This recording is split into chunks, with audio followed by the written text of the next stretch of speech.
back and alright, let me chill. Anyways though, what is up guys? It's your boy Mo back with another video, you know what I'm saying? You know what I'm saying? You know what I'm saying? I had to pull out my older brother personality type shit. You know what I'm saying? Yeah. But anyways though, we back with another video. This video is called fuck. I might have did something wrong. Wait, let me fix this real quick. Theater mode, right? Okay. This video is called The Evil Story of KTS Vaughn. Now, if y'all don't know who KTS Vaughn is, that's the cuz that used to give NLMB, whatever you want to call it, G Herbo Squad. Basically, G Herbo homies, they used to basically give him, like, hell. You know what I'm saying? Like, I feel like all gangs give each other hell, though. Like, at one point, like, you, like, really just gotta think about it. But this boy in particular, I think he's responsible for shooting G Herbo in the foot. You can go and do your research on that and you'll find it somewhere. But he basically came through shooting or whatever. He's dead now though, but yeah, he basically they used to just shoot at people. It's even one joint where him and his older brother had smacked Cairo in the McDonald's or something like that, or punched him. I think he punched him. He definitely punched him. That shit was crazy. I'm not even gonna lie. I remember seeing that video. I was like, damn.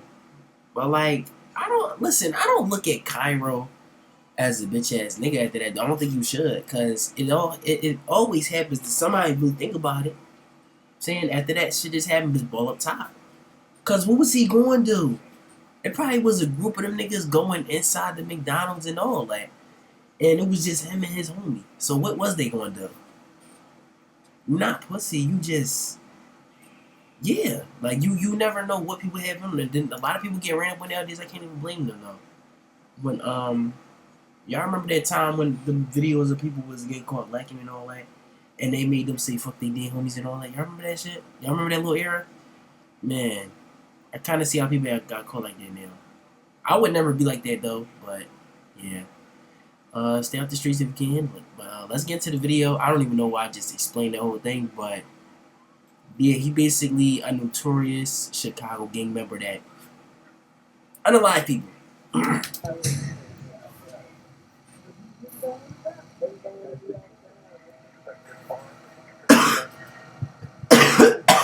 Damn. That's the crime scene?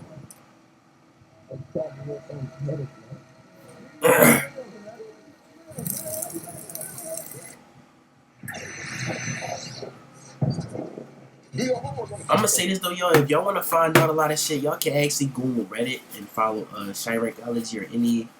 If y'all wanna find out any like information about any type of city that they got this drill scene era thing going on. They have people on Reddit. I call them informants, cause how the fuck do you know all this? But they be knowing a lot of information about who unalived who did this to who.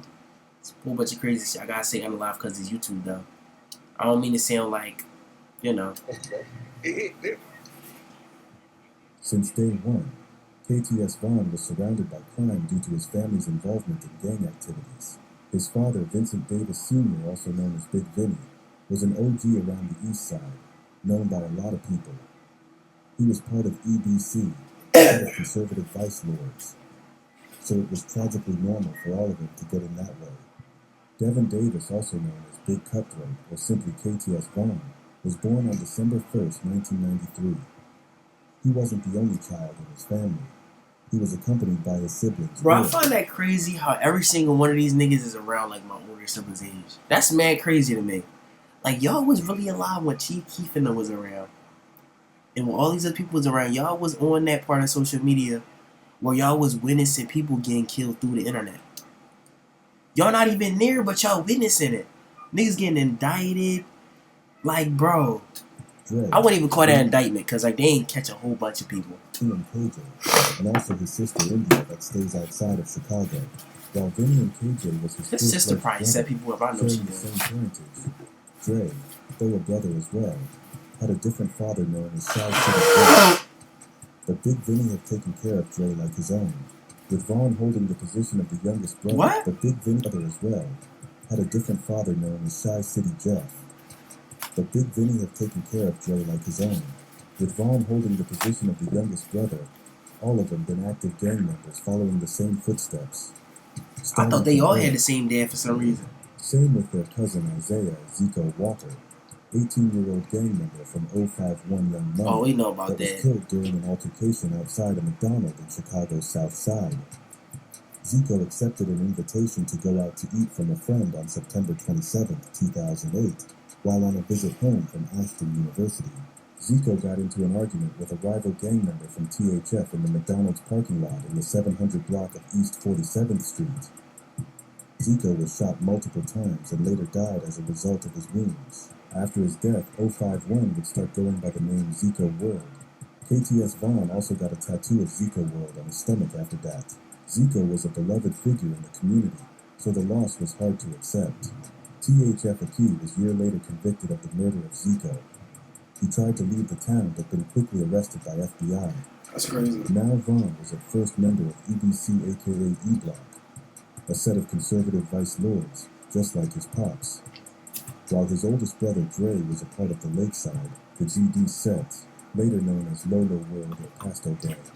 But later Oliver Vaughn and Vinny became the full members of the Lakeside just like Dre. KTS, which stands for Kill to Survive, started as an alliance between different hoods around the area, from Pocket Town to Lakeside and E-Block. But after some time they became their own thing. They known for beef with NLMB, which stands for No Limit Muskegon Boys Never Leave My Brother, is an alliance between No Limit and Muskegon Boys, Renegade Stones and G's around 78 to 70. You my mans, bro. Every person in that video or any of these all these videos, they actually look horrifying, bro. You my mans. This was G Herbo and Lil Bibby. And I don't mean to me.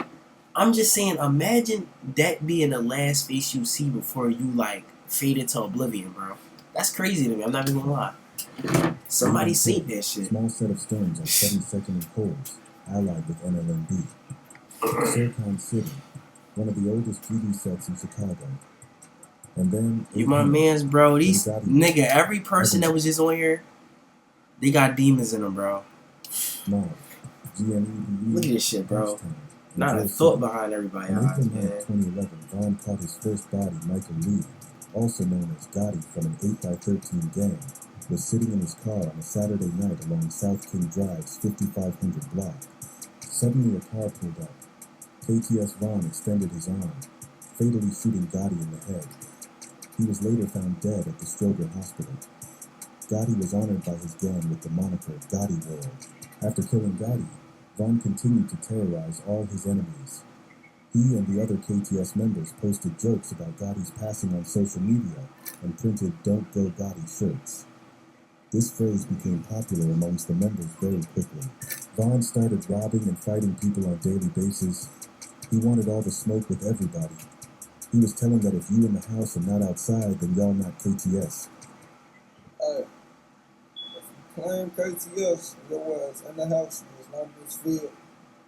Yeah, that shit over with, man. You cut though, you ain't in the field. KTS, you ain't in the field, that shit over with, man. You ain't cut though. You ain't cut though no more. He wanted all his people steady outside, putting work for the set. KTS Vaughn has been characterized by many as a cold-blooded psychopath, which he was not. He was definitely a demon, but Vaughn was actually a nice, normal kid. He was an honor roll student his entire life. We be watching certain shit, you gotta be like, man, they be like, doing crazy shit, doing be tweaking. But then, like, you already got to be too fast for everything, you know what I'm saying? It's always action. What the yo, wait, yo. What the fuck?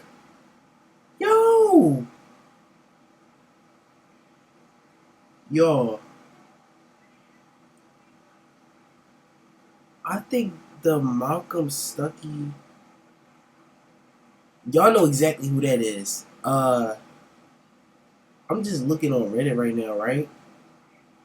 I never seen this shit ever in my life, but they actually have a picture of the body on Reddit. You're not really seeing like face or nothing or anything like that. It's just like you can see him laying down on the ground from like a distance. Damn.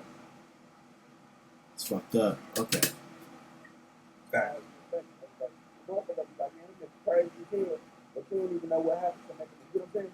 Or transpire before the motherfucker do certain shit. So it don't even be the motherfucker crazy. You don't even know what the fuck could have happened to make a motherfucker do what they felt like they had to do. You know what I'm saying? Bro, and that's why I love that Street Life song, because I heard the No Lacking and then I heard Street Life and I was like, I'm like, bro, not bad. It made a lot of sense when I heard that song. You know what I'm saying?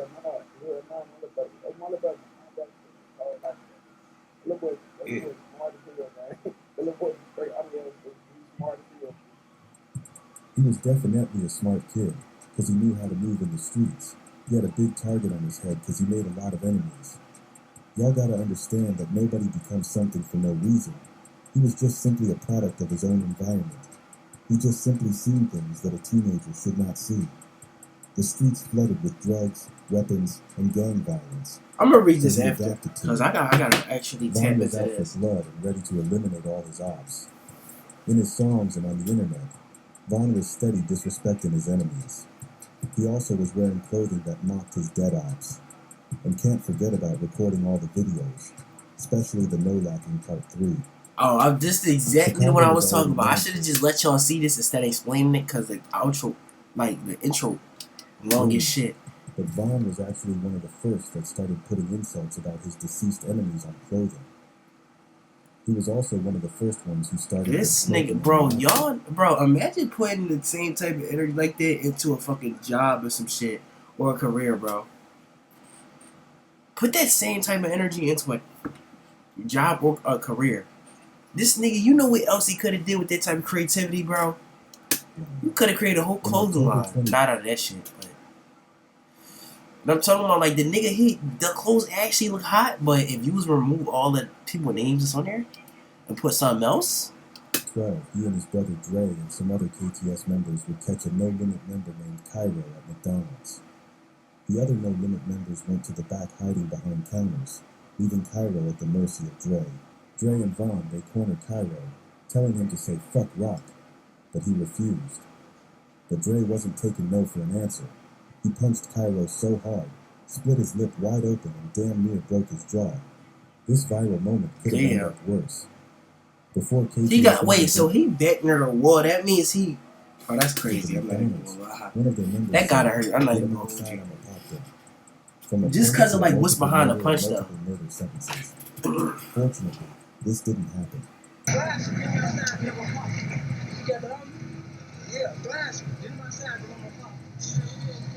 After leaving McDonald's, allegedly Cairo, Kobe, and Rudy from No Limbs left McDonald's to get guns, returned and started shooting at KTS. Pasto, a KTS member, got hit in the arm. They all rolled back to their turf. But Vaughn, he just laughed like nothing happened. A month later, Them niggas November the psychopaths, 11th, bro. 2012, Vaughn dropping the hit No Love, disrespecting Gotti. In 25 May 2013, KTS Vaughn and some other members were lurking around Sircon City, trying to catch someone from their rival hood. His next victim would be a Pharaoh Janav, who was only 18 years old at the time of his death. Pharaoh's dad asked him to take out the trash. He went outside to throw the garbage in a nearby alley between Dorchester and Dante Avenues just north of 74th Street around 9:20 p.m. He got caught by KTS Vaughn and his group. Pharaoh was hit 8 times in the head by Vaughn after he jumped out of the car. Most of his face got blown off in the shooting. His body lay under a street lamp. A month later, Vaughn escalated the disrespect by mocking Pharaoh on Twitter with the message, calling him fried face. I remember that. This didn't sit well with Pharaoh's girlfriend. In response, she made a tweet directed at KTS Vaughn. In response, KTS Vaughn had replied her, "You know, Pharaoh caught face shots. LBS. Now this obviously wouldn't stop just there. He would post another bunch of tweets mocking Pharaoh." In this same year, on August of 10th, 2013, G Herbo's close friend Jacoby Herring, aka Cody from No Limit, who was also at the incident when Cairo got punched, would die in front of the same McDonald's at 4:10 a.m. After the incident, they would later clown Cairo and others as well, like saying "Welcome to the fried ops." Vaughn would also post Kobe's death site on his IG What? saying, Oh, hell nah. Y'all see that? Oh, that's crazy. He got 194 likes on that shit. Oh, nah. Yeah, they had to get him out of the way. I ain't even gonna lie to you. But then, unexpected Wait, what that twists other post found say? on his Keep calm and see fuck. Ooh. IG saying NLMB Yeah, no. fraud. They had to get him out of the But way. then, unexpected twist came his way. In 2014, Vaughn suffered a gunshot wound to his chest, which took him off the street for a while to recover. This was also a year when his brother Vincent Davis Jr., known as KTS Vinny, got locked up for a firearm and aggravated battery, resulting in a 15-year sentence. In 2015, amidst an ongoing conflict, the music scene was flourishing with artists like Lil Bibby and G Herbo making their mark in the industry. During this time, they began targeting Vaughn's deceased friends in their lyrics, especially Pasto. Naturally, KTS Vaughn, once he recovered, he would post pictures on his IG that sent a clear message to his rivals that he's still alive. She said, what happened to this? During this time, they began targeting Vaughn's deceased friends in their lyrics, especially Pasto. Naturally, KTS Vaughn, once he recovered, he would post pictures on his IG that's just like Lil Teen, resulting in a 15-year sentence. In 2015, amidst an ongoing conflict, the music scene was flourishing with artists like Lil Bibby and G Herbo making their mark in the industry. During this time, they began targeting Vaughn's deceased Wait, friends. he got shot, right? Wait. Locked up for the year to his chest. His king was ripped on his IG saying NLMB flow. But then, unexpected twist came his way. In 2014, Vaughn suffered a gunshot wound to his chest, which took him off the street for a while to recover. This was also a year when his brother Vincent Davis Jr. Bro, the crazy part is about this, right? I hear a lot of stories about niggas getting shot in their chest and they just go out doing the same shit right after. Like, even when niggas get shot in the hand, they act like it's like getting shot in the limb, bro. I feel like if you get shot anywhere up here, that's going to cause like some type of, you know what I'm saying, like complications, bro. You could probably fall into cardiac arrest like in a couple years from, even after you heal from that shit. Cause sometimes the bullet don't even come out. It's people that still have a bullet in them even years after they got shot, bro. That's what y'all don't understand. I seen a cuz get one like out of his arm, like he squeezed it out, like working it up for months. Then it just boom. Hell known no, as KTS man. Vinny, got locked up for a firearm and aggravated battery, resulting in a 15-year sentence. In 2015, amidst an ongoing conflict, the music scene was flourishing with artists like Lil Bibby and G Herbo making their mark in the industry. During this time, they began targeting Vaughn's deceased friends in their lyrics, especially Pasto. Naturally, KTS Vaughn, once he recovered, he would post pictures on his IG that sent a clear message to his rivals that he's still alive. That bullet made me skinny, but it's cool I'm back, he said in one of his Instagram posts. After spending several months at the hospital, he would get back in the streets, releasing some of the biggest and first songs in his new upcoming mixtape of his career. On April the 10th, 2015, he drops the track Street Life, where he's talking about the life in the streets, showing also how he literally cooking crack. It's also That's where crazy. Vaughn says if he didn't kill for Pasto, it wouldn't be right. He would rap that he got caught lacking when he got shot, but that every shooter isn't a killer. He also says on the song that he's smoking Kobe, disrespecting one of the members from No Limbs once again. The song was a somber but genuine reflection on the grim reality of KTS Vaughn's had grown up in. The song's lyrics contained a serious warning about the dangers of falling victim to this way of life, where one might be forced to offer things like killing a friend of 10 years or dying broke unable to fund the ongoing gang war. However, it would be KTS Vaughn's next song that would skyrocket, and unfortunately be his last. On April 29, 2015, Vaughn releases the music video for the track Kill to Survive. The offensive merchandise featured in the video, which listed the names of their rivals who had been killed, continued the trend of offensive content. He would rap about living in the purge and sliding through Terrortown with Lakeside members, showing no mercy and putting people in the sky while dropping fives. Free Lil Les, he added, East Side legend who is currently in a jail. He considered Lil Les to be a role model. The song's central chorus, which emphasizes the idea of kill to survive, struck a chord with KTS gang members, became the perfect anthem for the gang. He posted frequently on social media after the release, driving constantly through the enemy's turf while blasting the song at full volume and showing his guns, trying to catch some of his ops. KTS Vaughn was beginning to make a name for himself in a rap game. When he first started, Vaughn wasn't as serious about his music, which is Bro, why he ain't didn't that so crazy? Bro, I ain't gonna lie. I don't know if it's just me, bro. But would y'all be scared of that little ass gun? That's a 911, but like, I feel like, I've seen my whole life, I've been around like bigger weapons before. So it's like, I think that shit low as fuck. I'm gonna be real with you. I gotta see Smith and Wessons, Glocks, the colored one with the tan on the bottom. really pursue any kind of career. early That shit on. looks small Like compared his to. I brother would said, never carry he that would shit have pursued around. a career earlier, The fuck? but he was too busy on the streets. He was in the streets for a long time from a young age. On June 23, 2015, KTS Vaughn was standing outside an apartment on 8th Avenue 7500 block, west of Sircon City's territory, off drugs by himself. A group of men in an SUV passing by around 2:05 p.m.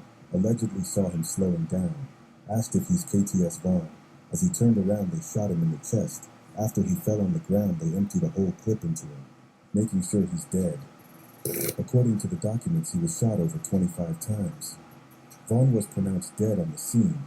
He was only 21 years old. Damn. Both his suspected killers were dead shortly after. Before returning back to the hood, he would post on Instagram that he had spent some time on the beach, which was some of his final hours that day. Vaughn and Chopper were beefing on social media the day before. Vaughn was a respected and feared member who had been active since he was very young. He put a lot of pressure on all the sets he was at war with. Bro, that's so stupid to really think about it. Like, y'all so dumb. Like, bro, if you know you got people after you, why are you off drugs in the middle of your street? Why are you doing that? And then these niggas be like, oh, y'all stay in the crib too much, y'all da-da-da-da-da. If you ain't outside, all... Bro, everybody that's dead is outside. What do you mean? That's where you die at. Does it not click to y'all, bro? Stay in the crib and do something else. Or move away and get a job. Something. Do something, bro. He was Y'all be responsible just for many all murders. drugs all day in the open air. More and more people started to fear KTS Vaughn and all the members. When they say kill to survive, they really meant it. Known for sliding on the ops daily and letting off shots for fun, which made him to be a top priority from every side. And there is a lot of dudes out there who's trying to make a name for themselves, so they will kill you just for the stripes. That's also the reason you don't want to be on the streets high and all that, because you know your reflexes ain't that good. You don't want to make it that easy to be caught like that. But KTS Vaughn was more than just a gangbanger when he passed away.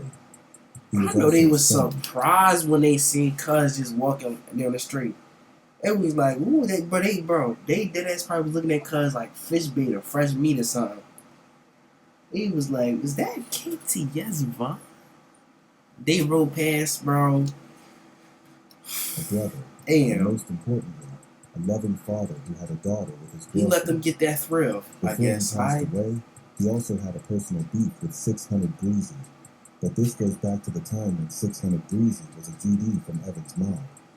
He would also have beef with BD sets like THF, 600 and O-Block for them disrespecting his dead cousin Zico. He used to diss L.A. Capone for the same reason, and that's also why you could see him lurk around Lamron and other BD sets. There is a rumor that while he and his crew were lurking around THF Hood, they spotted one of their members, reportedly THF Billa, where Vaughn was shooting at him, but it's important to remember that this is just a rumor, and that it may never happen. He used to hang out in Killer Ward since a kid. Before King Von switched to O-Block and before KTS Vaughn was known as KTS. This is where he and King Von became friends. Both of them were solid and had a lot in common. Close friends both inside and outside the prison. KTS Vaughn and Davon used to hang together. Facts. They was in Killer Ward together. They both had guns. standing side by side. Because niggas thought GBO was going to slide through for the repass and shit. And they was both outside stepping together. GDN. Well, Ronnie, I bet y'all ain't know Vaughn. My brother Vaughn, y'all ain't know him and Vaughn, so him and this nigga King Vaughn was like this. Vaughn, nigga, and King Vaughn, nigga, I never heard Vaughn. Okay, bro. We get it. He's saying, damn, free my homie King Von, but I'm still BDK. Now what's crazy, a year after Von's death, Buddy. I wonder how you felt about that. I'm not his even gonna father lie. Big That's Vinny crazy. would also die. About 4:30 p.m., 43-year-old Vincent Davis Sr. was sitting in a vehicle with a 22-year-old woman when Murray approached and opened fire. Prosecutors claimed that Davis was struck 5 times, and a 22-year-old woman was struck 3 times. Big Vinny was pronounced dead at the scene in the 6600 block of South That's they Michigan dead? Avenue in the city's Park Manor neighborhood.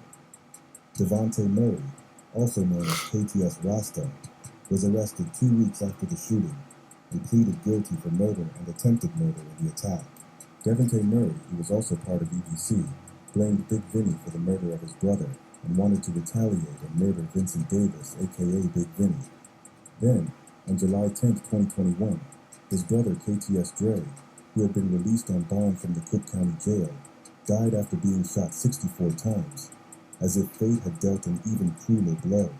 That's We fucked can up, all though. speculate Y'all gotta what the whole realize. bloodline was. Yo, do y'all realize how crazy that is?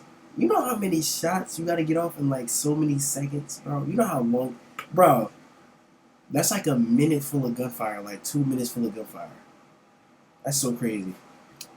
It's gonna take 3 people to just get that done and get out of Stories there. full of I think it was a lot of people But in no there. matter how Oh, real man. they all was, the Definitely streets was. will always get you. It's just a matter of time. A profound and incomprehensible grief that Okay, lives bro. Okay, we get it. Anyways, though, y'all. I hope y'all enjoyed that video. Don't do that dirt out there, man. This is a prime example of, you know what I'm saying? And if it's too late for what I'm saying, bro, at least be moving cautious and make sure you're not getting caught off guard like at all. Like, there's no space for no mistakes out there, John, bro. Any little mistake, bro, you can lose your life. Don't do that. Anyways, though, y'all stay safe out there. We out. It's your boy Mo. We out. We bipping.